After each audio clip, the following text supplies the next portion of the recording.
Welcome to this explainer. Today, we're diving straight into the incredibly enduring spirit of Thailand.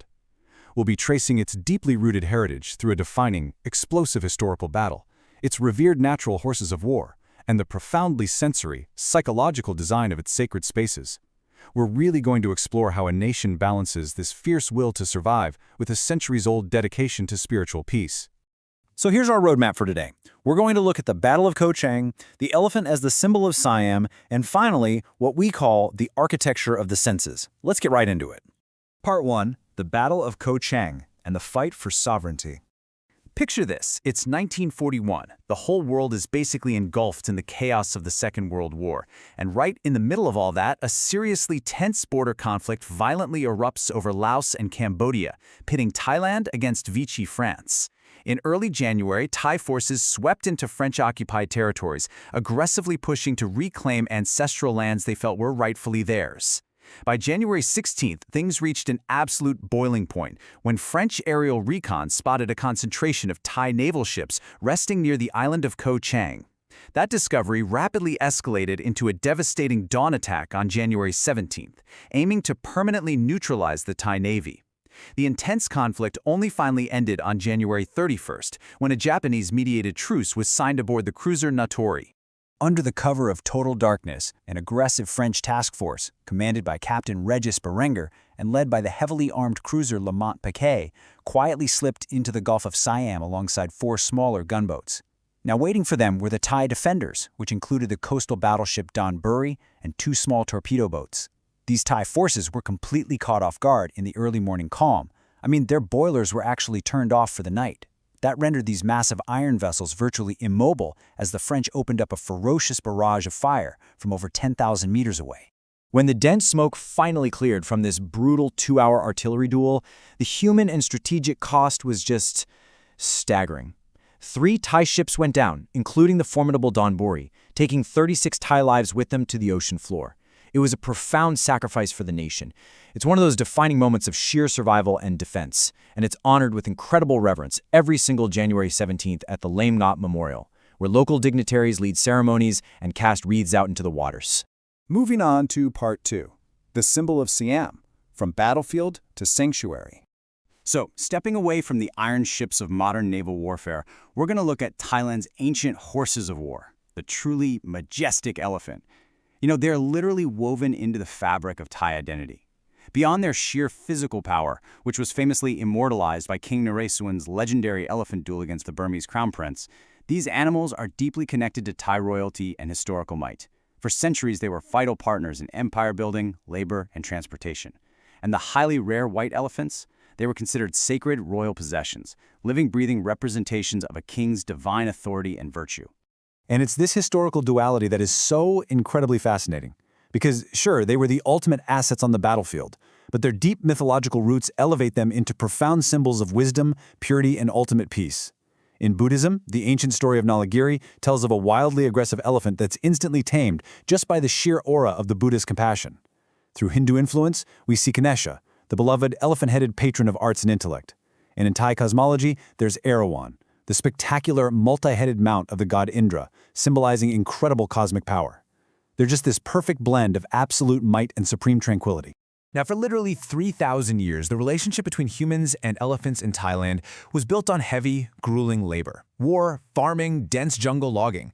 But then, in 1989, everything flipped overnight. The Thai government enacted a strict, nationwide ban on the timber logging industry.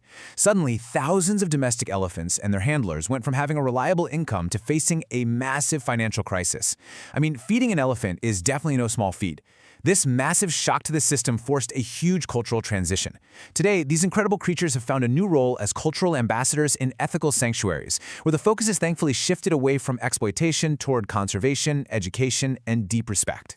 And that brings us to Part 3, architecture of the senses and designing the Thai temple.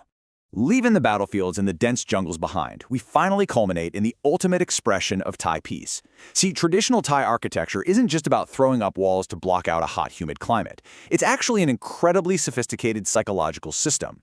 Ancestors meticulously designed these holy spaces to appeal directly to all 6 contact points of the human experience. It actively uses sights, sounds, smells, physical touch, and the abstract perception of taste, meaning the profound judgment of beauty, to completely immerse you in a state of mindfulness. It really shows how architecture can physically tame human aggression and foster deep spiritual survival.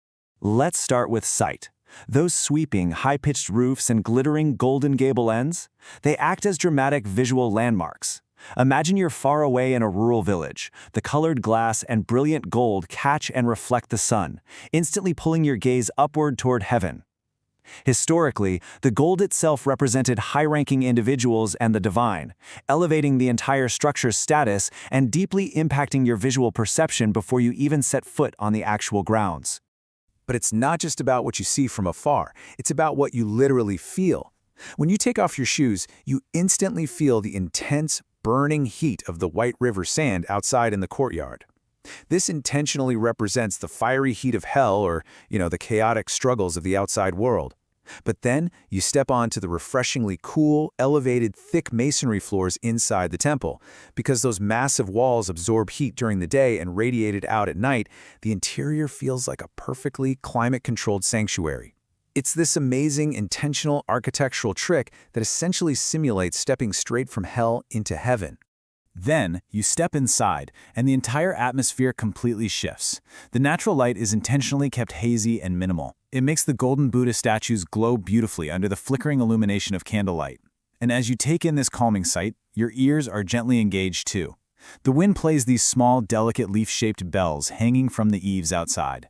It creates a serene, natural melody that the ancient builders actually used to represent the heavenly sounds of human imagination, intentionally drowning out all the noise of the village. And we absolutely cannot forget about the sense of smell.